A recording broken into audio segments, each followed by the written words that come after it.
First of all, assalamu alaikum to everybody. Thank you for being here. I'll try to make it as exciting and as relevant to all of you as much as possible. If I'm speaking too fast or if there's something you don't understand or didn't catch, please interrupt me, stop me, and I'll clarify to make sure that everybody gets my point, or I can express myself better. I'll learn how to express myself better. Now, I did want to clarify, yes, I did run an election in Canada, so I'm very familiar with the Canadian political scene. I was a very active member of the Liberal political party. I won my nomination. I was seeking the federal nomination. I was kicked out of the party for something that I wrote almost 20 years ago that was about 225 words long, criticizing Ariel Sharon. So it goes to show you the depth of influence that can become an obstacle towards Muslim normalization within North America, particularly in this circumstance, Canadian society. This was the only issue that bothered my political party and others, of course. But why did I say what I said about Ariel Sharon? For everybody else in the world can say it, that he's a war criminal, but I had written it a long time ago, and because of that, they thought that it would be unwise to support my candidacy.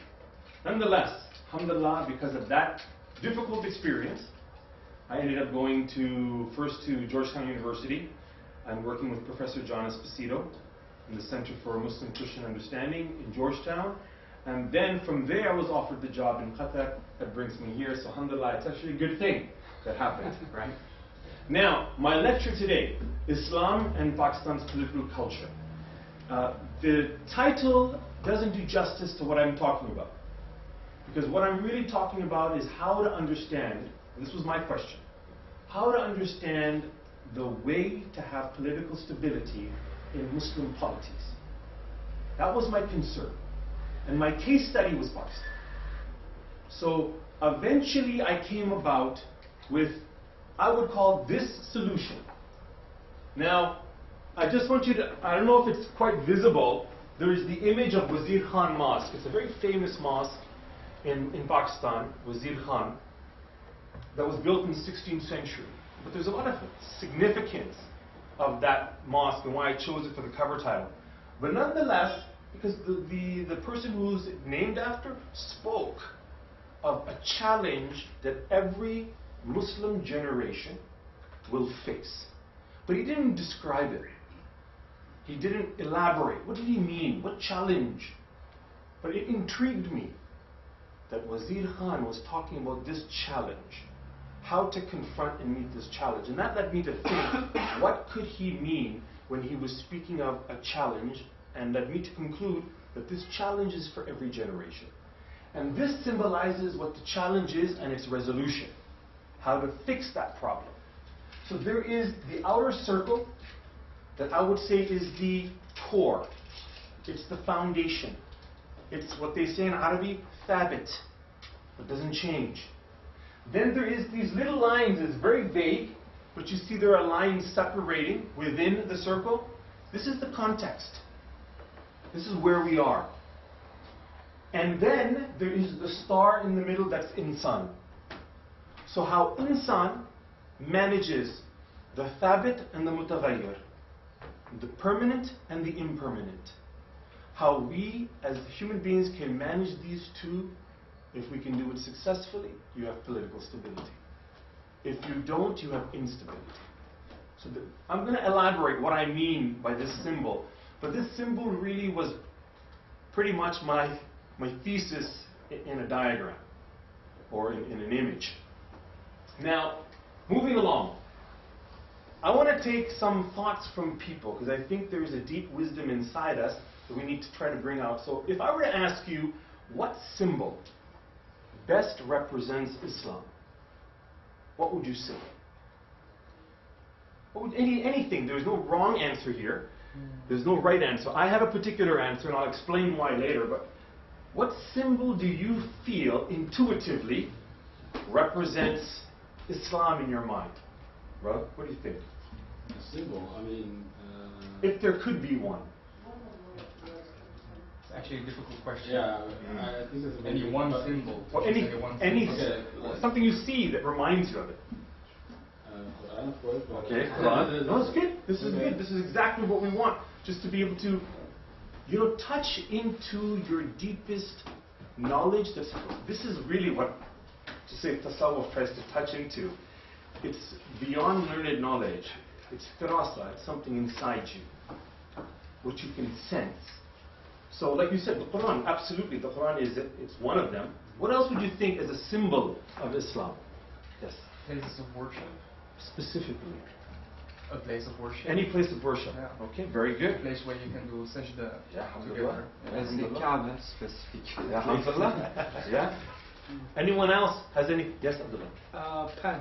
A pen, alhamdulillah. Fantastic. Yes. Absolutely. I think all of this is right. Now, I made a point. The opening chapter of my book, it states this. It says, the symbol of Islam is not the wheel of Dharma. It's not the shield of David. It's not the crucifix. It's none of this, but it is the Kaaba, the cube of the Kaaba. But something in particular, for me, resonates as the real message of Islam is reflected every time I think, whenever I think of the Kaaba, what do I think of? What do you think of when you think of the Kaaba? Specifically. Unity. What else do you think of? Yeah. See, when I vision it in my mind, I see tawaf. Yeah. That's the first image that comes to my mind. Okay. Tell me, what do you think? No, exactly, but I think that's the same thing actually. What do you says. what do you Because feel? all these people that are doing tawaf In come from unison. all these In places. unison. Absolutely. Yeah, exactly. But I'm reading it a little bit differently. I'm reading it like that's the secret of our unity. That's the secret of our political stability. Why? Because there is always, almost always, unless there's a small moment of time when the cleaners come around and then they'll also segregate the entire Kaaba Sharif, only momentarily, but it doesn't really stop people from going in circles. Because people, even if they stop one side, people are walking behind the cleaners. So tawaf almost never stops. You can stay there and you can watch it. I've never seen it stop. But that is the riddle of life. That there is something that is immovable, something that is unchanging, something that is thabit, that is permanent. And then life is full of change. From the Prophet's time to now, there is, and even to the future, we are constantly changing. New things are happening, new inventions. You have the phones, you have now the phone in a phone, 2, 3 phones in one phone, computers, and who knows what they're going to have next. So this constant change, but Islam represents that what is not changing.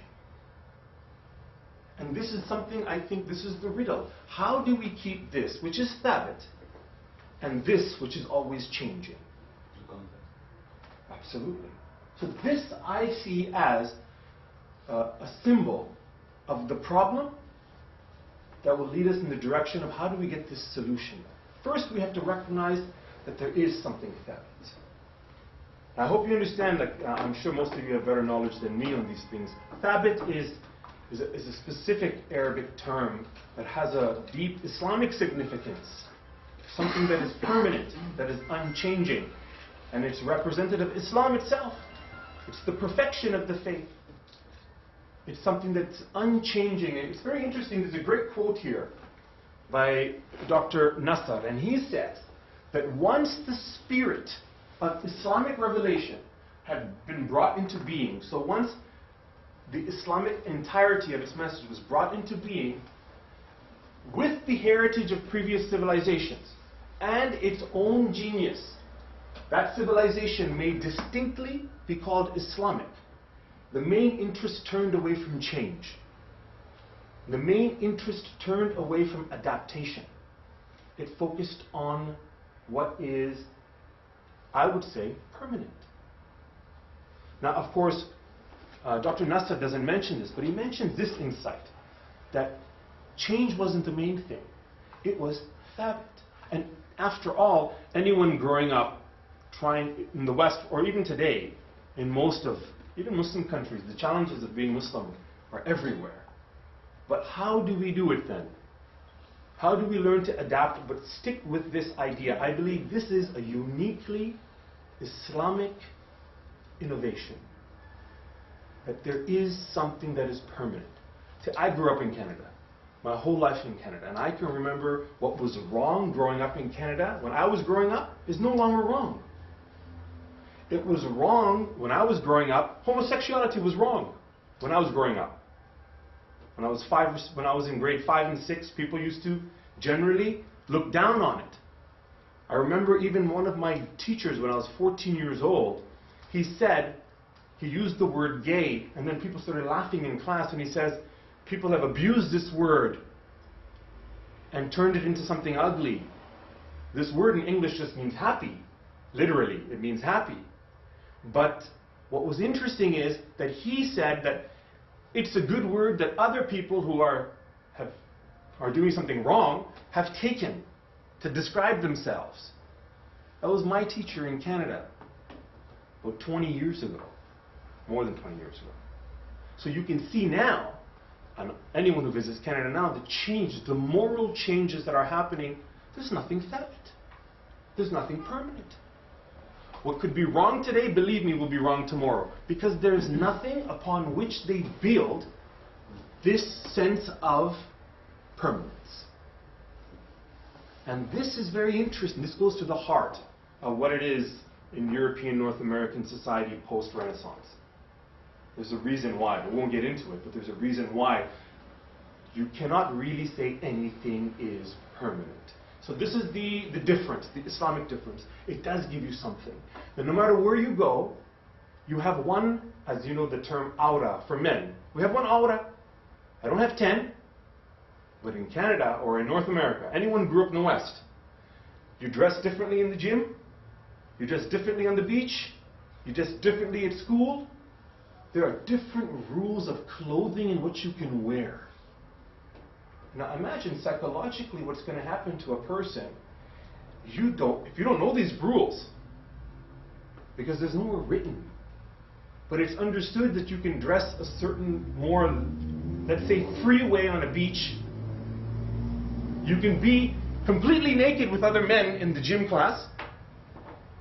You can dress like that, or you can be, dressed, let's say, semi-casual, but there is no set rule. Nothing that I remember. I worked in the Canadian Parliament, so I can tell you from experience that I'm Canadian 100%. I know what happens there, and I worked in all aspects of society. I can tell you they don't agree on anything. That inside Parliament House, my boss, she was complaining about all the young girls and how they were dressing. It's a true story. On Parliament House, complaining that the interns are coming, dressing inappropriately. But upon what will you criticize them? Can you say, well, our book says this? What are you going to point to when there is nothing left? This, I think, is a critical challenge for scholars to kind of recognize that this diversity, this lack of cohesion goes to the heart of Europe and North America. This is precisely what Islam countered with its emphasis on there is something that is timeless. Truth is timeless. From Adam alayhi salam to the last prophet, it was the same message, even though it was maybe more elaborated as time goes on. But nonetheless, the message was one and the same in its spirit. So this is what I used in the beginning to kind of rationalize. I said, okay, now look, this is interesting. What can we learn from this? Once we recognize there is something thabit, then my question is, how do I figure that out? For politics, how do I figure how to learn what is that permanent challenge? Now, and I wanted to just characterize this constant tension. This defined the philosophical section of my doctorate and of my book, which was this constant tension between permanence and impermanence. Yani thabit, and as in Arabic they say mutaghayyir. This challenge. And I put it this way. If there is nothing permanent in your life, there is no meaning. Meaning comes with things that last. Imagine growing up or waking up in the morning and your mother is someone different. No more Anne. Someone else is there. How would this affect the way you understand the world? how would this affect the way you understand yourself? Western, for lack of a better word, or liberalism, by virtue of its value system, has done precisely this. It's taken meaning away and given us something very vague that people use in all kinds of different ways. They won't clarify what it means. They'll just say, you're free. No, you're not. Not if you live in England. In England, you have to pay to breathe. You have to pay to watch television. You use a road tax. There's so many taxes in the UK, I could not even begin to count them.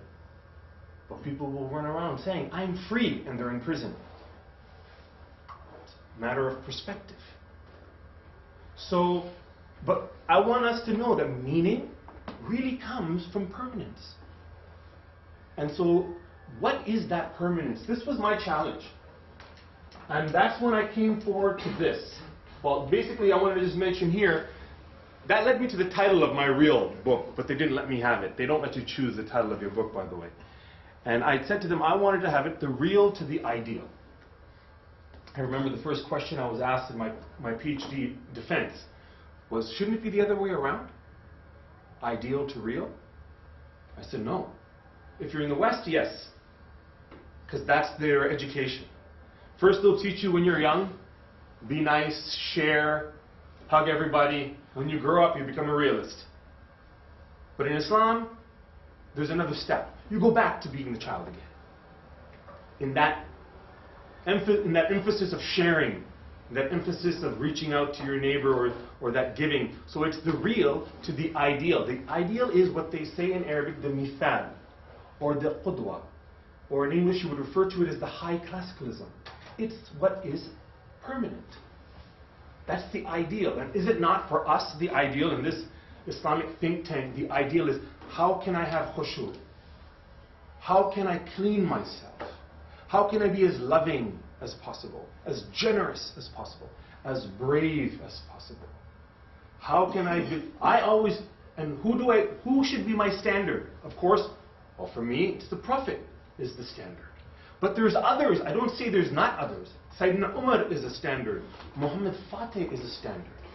Because our Prophet said, whoever can conquer this city can enter heaven through any gate that he wants.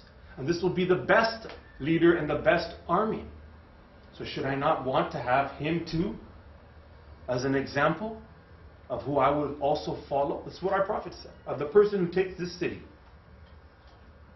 So I want to know about them. I want to know how they really were, because that's what they achieved. So that's my mithal. That's my permanence.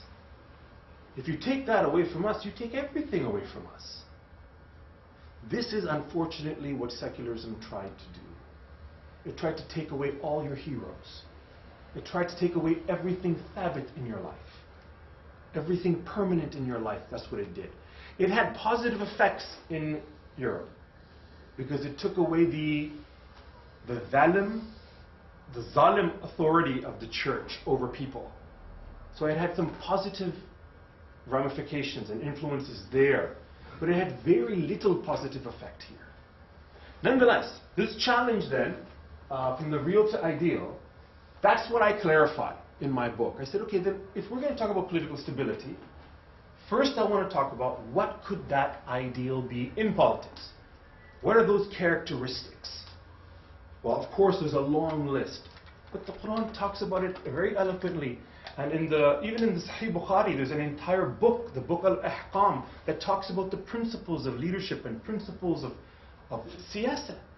You know, interestingly enough, politics in Islam has been defined as Hirasat al-Din, Siyasat al-Dunya, which means defending the faith and organizing the world.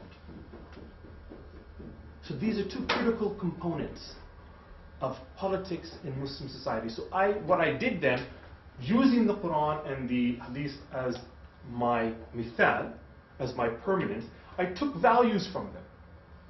Shura, Ijma', Bayah.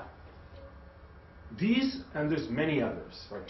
There's very lots of evidence for this. I can't get into all of it, but the whole thing, what you do is you read from the texts and you learn the lessons from them. And then you take those values and you kind of form it into a comprehensive kind of picture. What are these values? What are they shaping? Now, that's the challenge.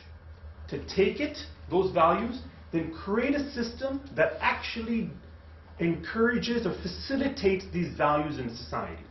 That is the challenge. Now, of course, when you're doing a PhD thesis, you can't just say that. You've got to, what they call, qualify everything. You can't take anything for granted. So the first thing I had to do in my research is I had to qualify why do I say this is the ideal? I had to defend that. How do I get there? And then I wanted to mention that this is the challenge of every generation, not just our generation now. This gives you an overview of my entire research outline.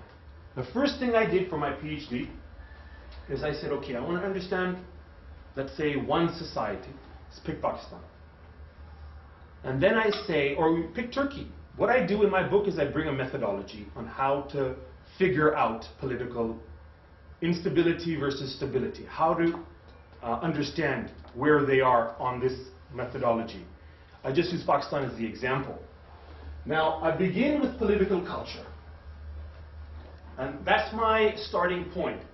Why I begin with political culture is interesting because as I read more and more on political culture, what became very interesting to me was everybody writing on political culture, from Gibbons, from Almond and Pye, you name it, the big writers on political culture theory, Kim, Makridis, Rosenbaum, the big names of political culture, every one of them talk about something, but they don't define it. They call it the core, or one person calls it, Engelhardt calls it the enduring cultural component. Someone else calls it the hidden values.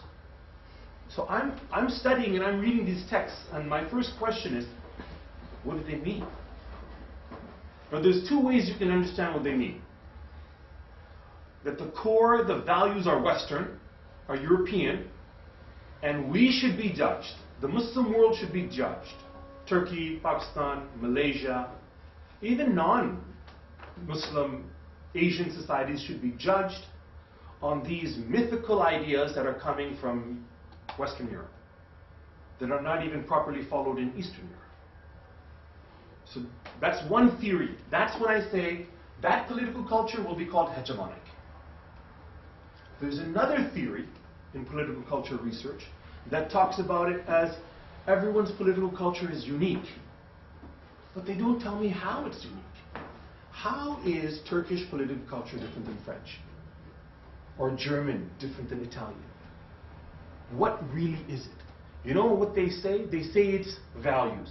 But I have not come across a single book that explained to me what those values were and how they came about to kind of run through the vein of society. What makes the French French? False movies, stereotyping, they self-stereotyping, the land of romance. If you've been to Paris, it's not the land of romance, believe me. And the streets are not clean at all. So what myths are we talking about? Wallah, the dunya today, the world today is wahm, illusion, on what is reality and what really is there. So the countries that yell the loudest are the most free are probably the least free. Now, so this gives you the whole thing. What I eventually came to the conclusion is that if you want to understand political culture, you have to use what's called a phenomenological approach, which means you understand phenomenon in that society according to the perspective of the people in that society. How do they understand their own interactions? A very famous sociologist is Clifford Geertz, and he talks about the wink and thick description. So thick description is when you describe something, not how I see it, that's how the colonialist sees it. I come to Turkey, I look at someone, because my mind is so perfect, I understand him, what he means. So if someone, people who are born and raised here, when you go like this, you go like that to somebody. Most people will understand, I don't believe you. Someone who doesn't know what these body language means could totally misinterpret that. He gives the example of a wink in his text. And to get a proper understanding, you have to understand how things are done in that society. I remember once, this has happened in Qatar recently, maybe about 3 years ago, that I was working with a team of people on a project with Al Jazeera, and they had hired somebody that I felt had no academic background whatsoever. None. But nonetheless, this is the team I was given, I was responsible for, so you're trying to make everything work. And because of the lack of academic background, I had to delegate different responsibilities to that person. Nonetheless, the person complained that says, Dr. Farhan is against women, and he's not giving me more work because he doesn't stare at me, he doesn't look at me in the eye, and he refuses to shake my hand. Now you can imagine, right? Well, and I'm not strict. I don't consider myself a strict person. Alhamdulillah, of course, we follow what the Deen says, but I'm not strict with people. So she interpreted, like in Western culture, if you don't look at someone, if you stare at them in their face, they think it's a sign of weakness if you don't do it.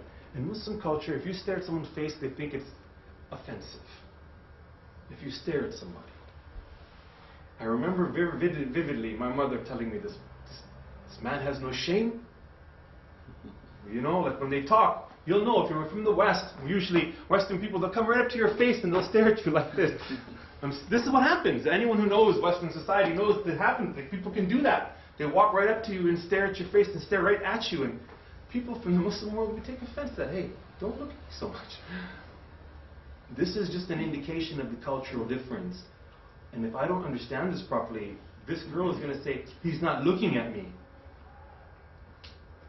So by me listening to her like this, she thought I'm not doing the right thing to her. So of course, they basically tried to explain it to her. I tried to explain to her that it was an offense. I said I needed someone with academic background, but no offense, I didn't give you this responsibility. I tried to be polite about it. Tried to explain my perspective, but just to show you, right, that I've lived my whole life with these things in Canada, so both worlds very vividly kind of shot in my face, so to speak, right? How these two ways collide. And I wanted to understand both. So I don't interpret a man walking in front and his women and children walking behind as a sign of the man as being dictatorial. I believe that's a complete fictitious, inaccurate reading of what happens after centuries of warfare and violence, when the man's always the front for protection. The mentality. Not that the woman's going to walk in front, so the first bullet's going to come to them. The mentality. This is what good scholars, they can do this. They can say, wait a second, what you're giving me is a bad description. And then they offer their more effective, more real description, or what we can call the thick description, which will then take into consideration this local knowledge base that's there. So that's what I try to do, and then I come to what I call, that's how we understand Islamic political culture. And it's not one thing, but I see it's all Islamic. Why? Because the foundation is running through this society, through thousands of years of cultivation. No matter what happens on top, no matter what forces are happening on top, it's there. It's not going to go away. It's a very interesting, I remember reading this book in Pakistan. Very simple book. That what you do, in Urdu they say, Iman ko jagao, wake up their faith. It's there. It's inside every human being. Just wake it up. So, once I define that, I look at the three ways to understand this Islamic political culture. Like I gave you the circle, right? So that's called the foundation, which is the outside, which is everyone talks about. Remember I said the values, the core. That's what I call foundational. then the context, and then individual. So understanding political culture in any Muslim society or any society whatsoever will include these three things: foundation, context, individual. The way these three interact will produce three competing, let's say, culture typologies or competing knowledge systems: secularist, traditionalist, and revivalist. And both the secularist and traditionalist will not bring stability.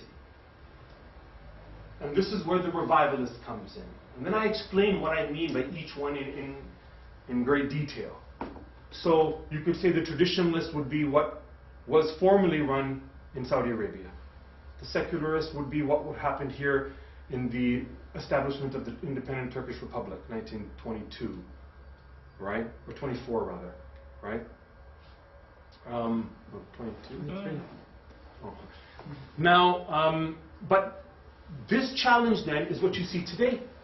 Now, these are typologies, so it doesn't mean that everything has to be exactly like this. There will be differences, but essentially you will have different levels of secularism, different levels of tradition, and then the revivalist that tries to balance between these two extremes. Unless we have what I call a revivalist political culture, we will not have stability.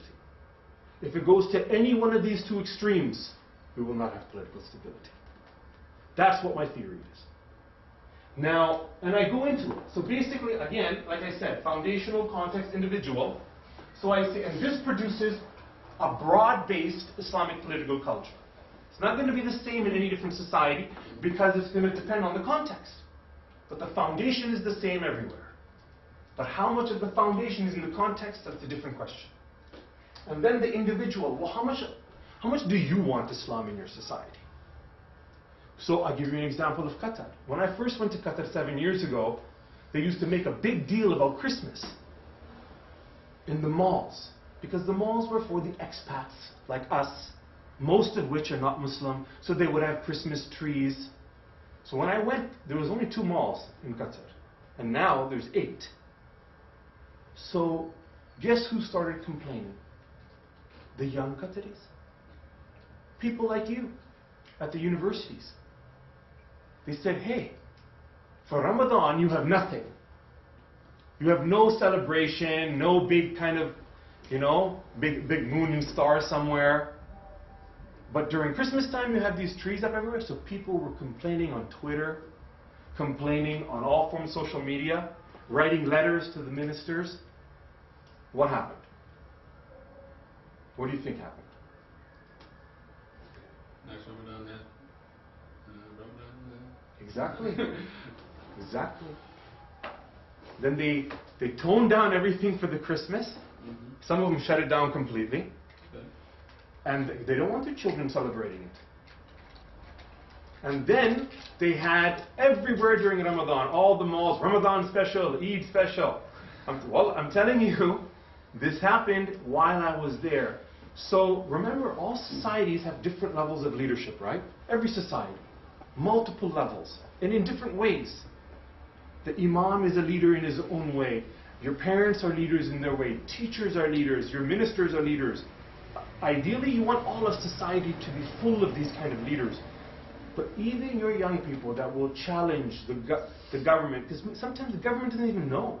I can tell you, my Qatari friends, they have probably, my Qatari, the people that are closest to me, have not gone to any of the malls. The people that are really influential, that are doing the most important work in the country, the reason why Qatar and Turkey have such a good relationship, I think my friend has never gone to the mall. He goes to his work, and he's his advisor to Sheikh Tamim, the Emir. He comes to see his family, and then they sit in what's called the majlis, which is their traditional gathering. And that's his evening.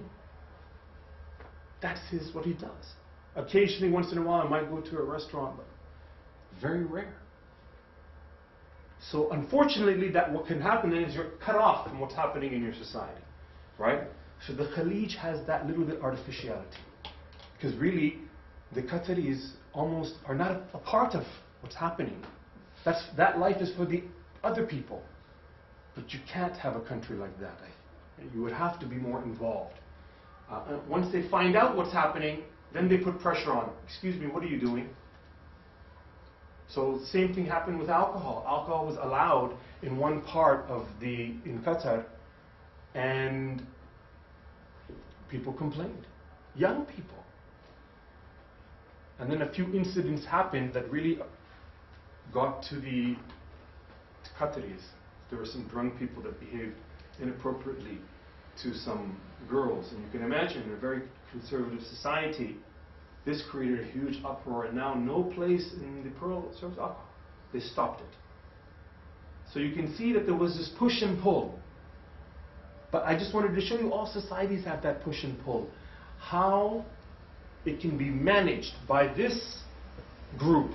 And Ibn Khaldun talks about, he doesn't mention what are the qualities other than these two things, that what I'm calling is the revivalist.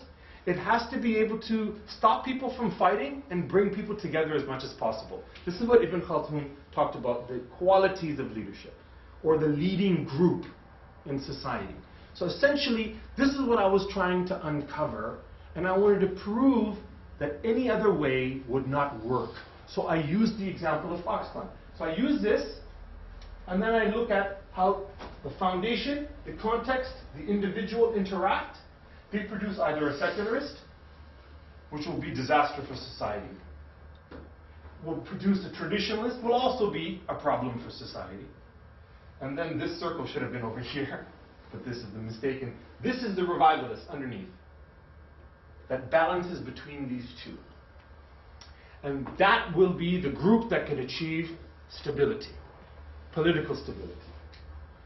Now, I go here, what I do is I break down how I came to these conclusions. Like I said, I analyze political culture, I talk about the core, stock of knowledge, enduring cultural component, what makes France, France, what makes Germany, Germany, what makes Turkey, Turkey.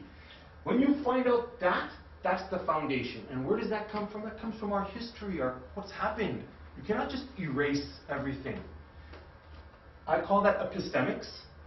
This was my foundational chapter in the book. Epistemology, the theory of knowledge, the Quran, the prophetic sayings, and how did the Khulafa Rashidun, how did they react? How did they contextualize those values? So this gives me the core. This gives me the mithal, or the permanence. Then or the qudwa. Then I apply it to the context. And we could do it to any context. AKP is representing the revivalists today.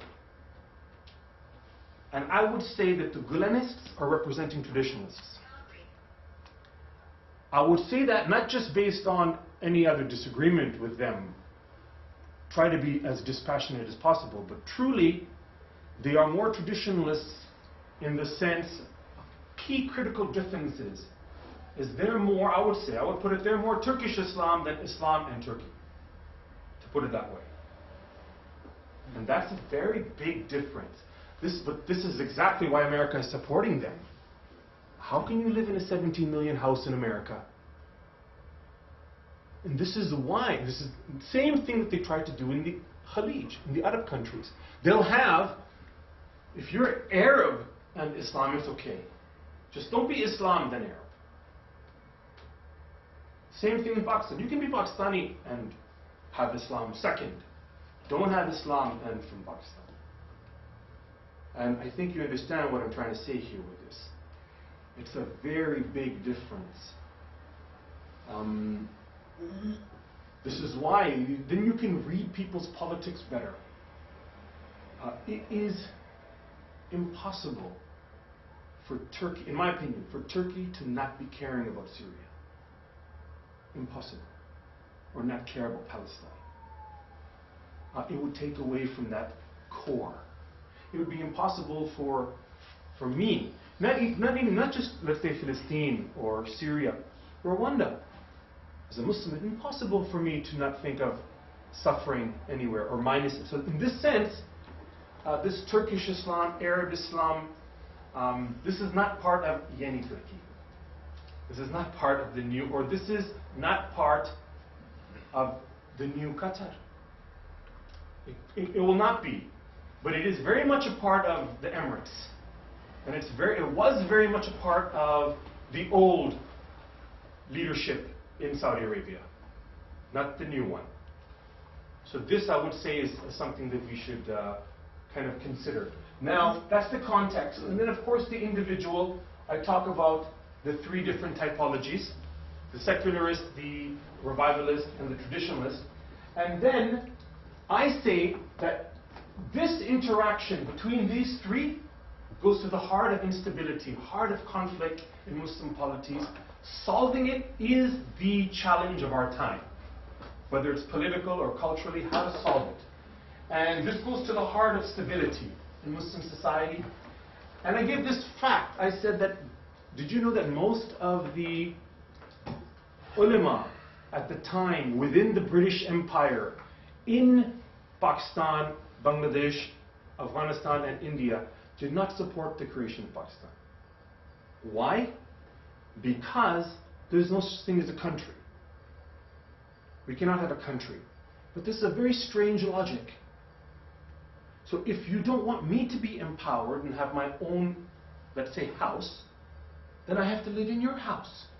And if I live in your house, I have to live as 1 in 10 under your rules. How is that making me strong? But this argument has been given. That because, just like the argument that Islam didn't believe in microphones, so don't use it in the mosque. Islam didn't believe in TV, so don't use it. But for those of you who have seen Risala, or The Message, or have seen Lion of the Desert, I recommend, these are fantastic films. It's a great means. Even the cartoon, Muhammad Fateh, it's good. We can do something better, and we should do something better, but it's good. It's a great means. But there was a time within Muslim society that anything new was looked down on. And this is the mentality of someone afraid of what's happening. So, or afraid of what could come from these new innovations. So, this kind of explains why so many of the religious, not all of them by the way, but many of them, I would say the majority of them, did not support it. I call them the traditionalists. The secularists didn't want a new Pakistan because they wanted to stay within India. They accepted this Indian invention. And I wanted to mention that all these countries are new. They talk about being old, but they're not. The word India is not even an Indian word. The word India is a British word.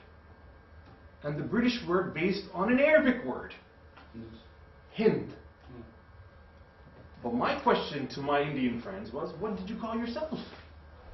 We said this is Hind. What did you say of yourself?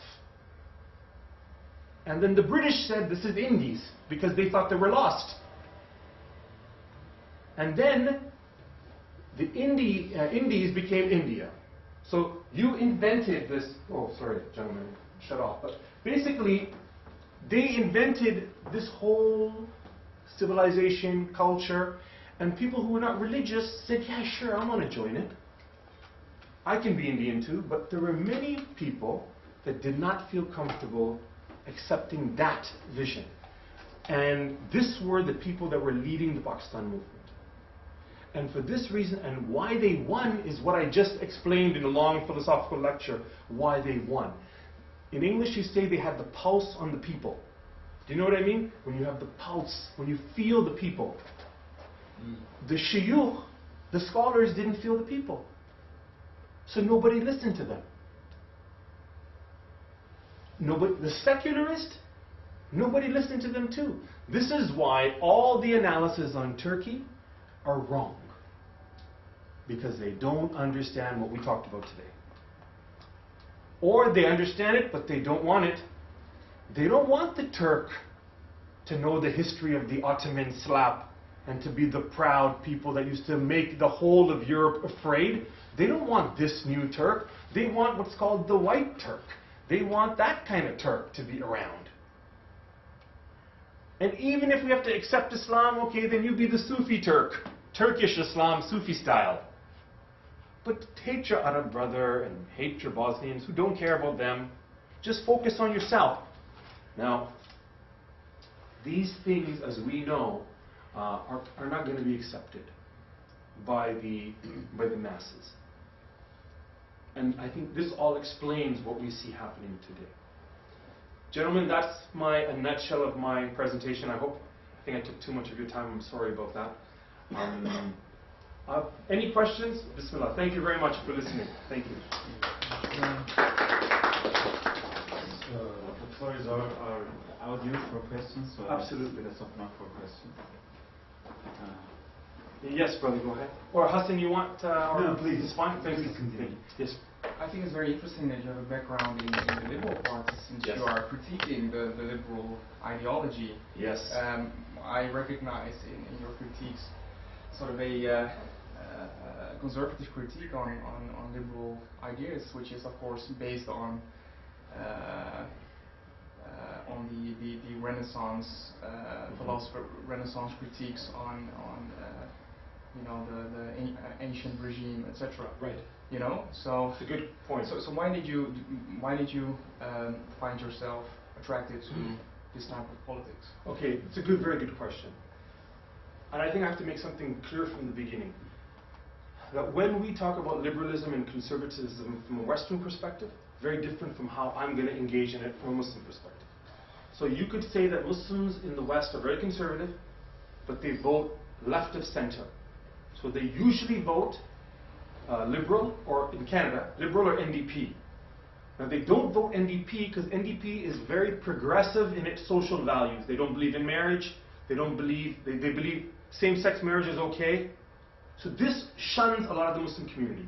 At the same time, liberals talk about family values, but talk about people having the right to choose.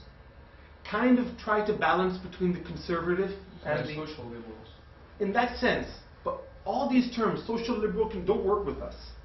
They don't work with that at all. We would have to really develop our own terms to describe ourselves as how we are existing in, for example, in Canada. So you could call us conservative, leftist, pro-choice, but at the same time recognize that abortion is also a right. We would fit in a completely own category. Islam allows abortion under certain circumstances. It doesn't force people to have children, so it's not conservative. Now, I found this going door knocking, because I was door knocking when I was involved. And why I was involved, I was born and raised in Canada. Muslims are, even though a small minority, but we're active. And if there are things happening in Canadian society, I want to put my voice across. And so I want to be able to, I'm not going to just, and I first thought of, how can I do it as a Muslim? It's a very interesting question. Because I don't want to betray my tradition. So for example, one of the first meetings that we had, I went and I told people not to vote for me. And my brother was sitting there shaking his head. And I explained to him after why I was doing it, because in Islam, if you want power, you don't deserve it. It's one of the conditions. But if you want power, you should not be given it. And also there's other things that the Quran talks about, and even the sayings that the Prophet talk about. So I don't want to go and canvass for myself, vote for me, do this. I felt uncomfortable with it. Like I'm begging. So I said, don't vote for me. Vote for these ideas. If you believe, in diversity, because I'm representing diversity. If you believe in all these things, then vote. Otherwise, I don't want to vote. I don't want, because it's going to be more of a problem. I was also working for a minister in Canada, in Canadian politics, and I was in charge of his office. So when you're involved in that, your life is over. Really. Your free time is over, and it's not as pleasant as people think. There's a unique kind of sacrifice that you have to give when you're in the public eye. It's a very big sacrifice. I don't know, I'm not sure how many people are aware of what kind of sacrifice it is. And people complain to you all the time. And so then when you're in that position, sometimes you can get maybe a little bit upset or agitated. And if I only see that person one time, I can misread them. That's what I mean by not giving a thick description. It's a difficult position to be in. So for me, I was trying to help out my Muslim community. I was not happy with what the government was doing in Afghanistan. And you know, after 9/11, Canada has become very aggressively Islamophobic in the last 5 years, and increasingly Islamophobic. Increasingly, this is a very big problem. Recently, they refused to give a Canadian citizen his passport, which is illegal by the Constitution. They refused to give it. The Al Jazeera journalist who had dual nationality. So this is the first time in Canadian history they're making a difference between what's called a naturalized and by birth Canadian. So this is, I'm not sure if you're familiar with the term, but naturalized means someone who goes there and becomes a Canadian. My father moved to Canada in 1969, so he became a naturalized Canadian. 1969. There were no colored people in Canada then. And I was born there. So I'm by birth. But for naturalized Canadians, now they're making a new law. They can take it away. Take away your citizenship. They're trying to do these new sneaky maneuvers, and these things are happening now. So I felt that what can I do? If I'm living there, you either stay quiet, or you try to talk to someone else, or you go for power yourself. But first I approached people in the community that I really loved and respected. I said, you know, Sheikh, I'll support you. He started laughing at me. No, I said, please. I went to people that, I know some people you don't just going to want it for the name. That person's going to be rubbish for us as a community. He's not going to help us. So I went to the people that I thought, if I'm going to back somebody, that I thought they will do something for the interest of not just the Muslim community, but all the disadvantaged groups. And as a last resort, I said, okay, let me take a shot. And I won the first election. And the Muslim community in our area was 10%, which means most people that were voting for me were not Muslim. But I think this is the power also of what I like to say Islamic Jamhuriya can do. We don't have to use someone else's words, but to say, call it Jamhuriyat. What it can do is when you allow people to come forward who are willing, and let the honest person move forward if they can. Right? And in that too, let's say, is the wisdom of the people. So this is how I chose to do it, recognizing that we don't fit into the categories and the definitions that are defined by Europe. And you work from your own principles in the framework of the Liberal Party. Yes, so what I did is, then I realized that the Liberal Party, a lot of it will depend on who's leading it. And when I joined, it was being led by a man who truly was an example of someone who wanted to give Muslims full rights. Professor Stefan Dion. I can vouch for that. He had many Muslim friends, and he grew up in this, Moroccan, Algerian culture, and so he thought, hey, they're like me. So I was a part of that. But once he changed, the Liberal Party changed. It's who takes power, and which team takes power, in which direction they're going to steer that ship. Do you know what I mean? And when he left, the Liberal Party became completely right. And now it's trying to go back to the left, but I think half-heartedly. Really. I would say that the best choice for Muslims living there is to forget about the social differences, but vote NDP, which is more left, because they're anti-war. And they're more better trade negotiations, help. So on the practical level, vote for them.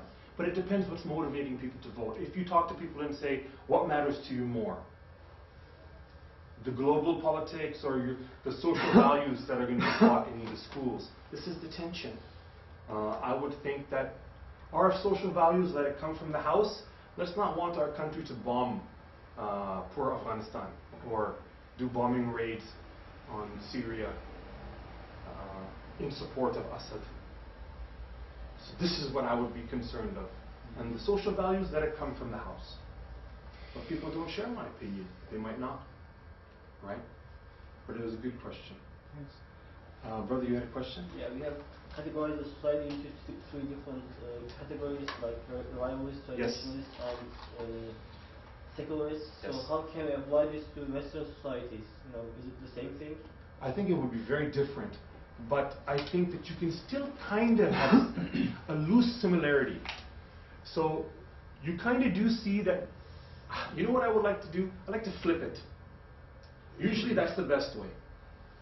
I'll give you an example of what I mean by flipping it. When you look, there's a study done in England. Teenage pregnancy, drug abuse. Okay? So young girls having kids, so children having children, and drug and alcohol abuse in England. And they saw that in English society, the poorer you were, the more you were doing this. Okay? Except for one group of people in England. Muslims. Yes. Non-existent. That the poorer the Muslim community, the less likelihood, almost no chance, there is no case of teenage pregnancy, that they were in this study that was done, and alcohol, drug abuse, non-existent. Okay? So basically, the rich in England, like the very influential families, during the time of this study, they found that teenage pregnancy, drug abuse was less. It was not common amongst the rich. Now, come to the Muslim world. The rich in the Muslim world behave like the poor. English. Drug abuse, young pregnancies, you name it, happens in the upper classes in most of the Middle East. This, I think, and then imagine, our lower classes behave like their upper classes. This is what I mean by flip. I thought that study was fascinating. Because it tells you something. It tells you something pretty sad. That how the elites before, in much of the Middle East, were behaving like what they call the yob culture in England. The elites in England were behaving like them. And our Middle Eastern poor kind of typical was behaving like the elites in Europe. So when I use this, I like to give that as an example of we should be cautious of analysis in another context. There's a different dynamic going on in Canada. You have here, the traditionalist is better than the secularist. And I say that for a reason. The traditionalist in Turkey would be better than a secularist, because a secularist will try to destroy Islam. You know, they say here in Istanbul, still, today, 300 mosques are missing. 300. This was a quote given to me the other day. That they have the records because the Ottomans were fantastic note takers, but 300 mosques are missing. They're trying to locate them. What happened? There was a targeted attempt to wipe out. That's the secular, what they do. They are, the secular here is not the secular in the West. The secular in the West is much more tolerant. Wants to eat shawarma. Wants to try doner kebab, right? Maybe likes Turkish music. Really, you can see, loves Istanbul. Oh, it's so exotic. But so I like I said, we have to flip it. Our secular are not like them. And our conservative is not like their conservative. Their conservative is now what is taking control of Europe, which is very dangerous. Their conservatism produces Hitler. But our real conservatism will never produce a Hitler. The best relations Turkey has had with its neighbors is during AKP. The best relations. Like, this is not a personal opinion, it's a fact. So this is what I mean. Like when we talk about, let's compare the West to, or these analyses or knowledge systems or typologies with what's happening in Western society, let's say Europe or North America, I say we have to be very careful in this explanation to know the differences, right? We have to understand both. Yes? Thanks for such a fascinating presentation. You're welcome. I think in the classical theory, the ijma, the consensus, represents the permanent one, and the qiyas, an analogy, it represents the changeable one. Because in a basic analogy, we have 4 elements. Right. The original case, the new case, and the effective cause, which is called illah. Yeah. and the rule of the original case. Right. And so the qiyas must be based on the Context. permanent one. Oh, the permanent one. Permanent one, yes. This is my comment and That's question. a fantastic comment, by the way. I think it's an excellent comment. Yeah. There's a paper in this, by the way. You can elaborate on that. That's a very good point. And my question, I mean, you are talking about from the real to the ideal Yes. one. So you have, I think, if I'm not wrong, 3 or 4 foundations: Quran, Sunnah, and the practice of the Khulafa Rashidin. And epistemics. Yes. 4. Yes, Yes. 4.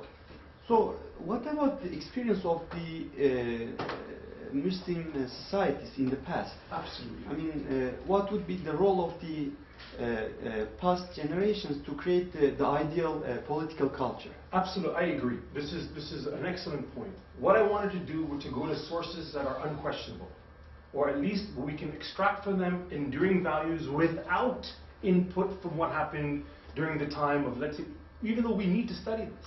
What you have mentioned is critical to understanding effectively how did they, let's say, how did Muhammad Fateh, how did Bayezid, how did they understand the foundation and then apply it in their context? Yeah, for example, Ibn Khaldun, I mean, you are Yes. talking about Ibn Yes. Khaldun. This you can't escape, but to define just the foundation, I wanted to go to the pure idea. Before the idea's influence. I only looked at the idea's influence in society during the Khulafa Rashidun as an example of how the idea was put into society. So basically the real core is 3. It's epistemology, it's the Quran, and it's the authentic sayings of the Prophet that I verify, that are verified from the text. Only those because I'm trying to get as let's say, as uncompromisable, as unambiguous ideas as possible. Because someone else might come along and add something new, which is fine. But can it be classified as something we can do as a precedent, as qiyas? Yes, maybe. So we don't neglect it. We have to learn this, which is why translating the 300 Osmanli firmans, I think, to understand political thought in Muslim society is fantastic. As something that's never been done, but we should do. But still, I wanted to go to a time where we just go to the values, without how he interpreted the value. And then look at and understand how did each one interpret the value. Do you see what I'm saying? That's why I chose. But what you're saying is fundamental. We cannot, to get an accurate understanding, we have to take that step, as what you're saying, to understand how did everybody else interpret it. Because you know, I'm sure many of you know that Sayyidina Umar gave back the jizya of a poor tribe that he could not, Christian tribe, that he could not defend. So if we only look at the rule and we don't understand how it's applied, we will miss. So this is where I say understanding the maqasid. So my focus was really trying to figure out the siyasa thaqafiyya maqasid. What is the political thinking and cultural kind of core foundational values. Objectives. Yes. Yes, Hassan. Thank you very much. Firstly, for your very stimulating talk. Yes, we are trying to understand the objectives and the core elements of, let's say, Islamic political culture Right. by looking at the traditions and, of course, Quran and Right. Khulafa Rashidin. But we have to keep in mind that we are looking them as a person from the 21st century. Absolutely. So there's something actually barriers. Yes, as there well. is. There might be, at least we can say. Very so good. Yes. How can we solve this problem? I think this is what we're always going to have this issue. Now, even for myself, you know, what is that ideal, and how has it been understood throughout history? So, for example, for 1400 years, Muslim society has always considered a hijab a part of a Muslim girl's dress. And this was 1400 years, everybody was understanding it this way.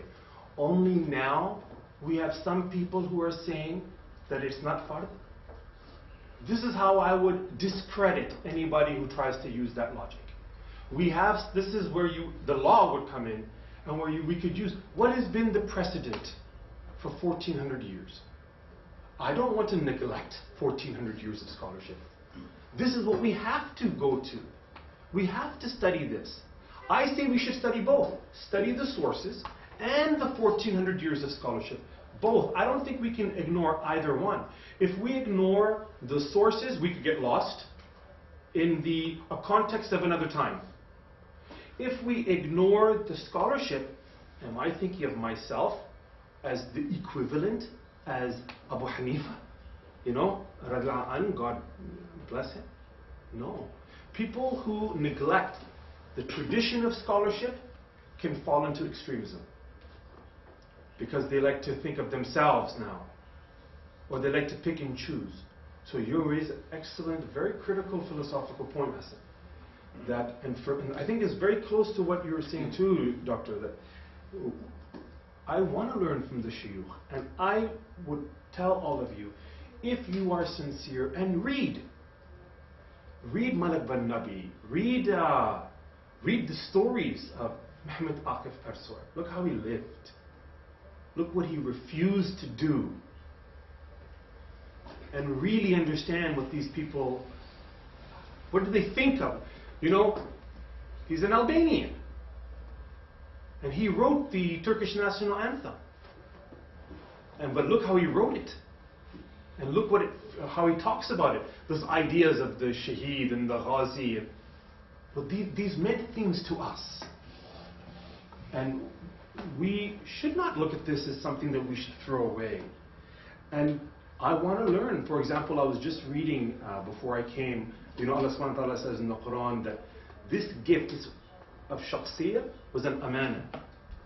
That Allah subhanahu wa ta'ala first offered, it's very interesting, offered to give the heavens and the earth and the mountains. So I don't understand this. But what does it mean? Allahu alam. But Sheikh At-Tabari, Mujahid, a lot of the shuyukh, when they're doing this tafsir of this, they're saying the amana is the responsibilities that insan accepted. But the mountains were scared to accept. So I look at that and I say, well, this is beyond my comprehension, but I want to learn from the shuyukh, specialists of tafsir. Modern Western society, because of its enlightenment scope, wants every one of you to be full of yourself. Wants you to have an ego the size of the earth. Nobody can teach me.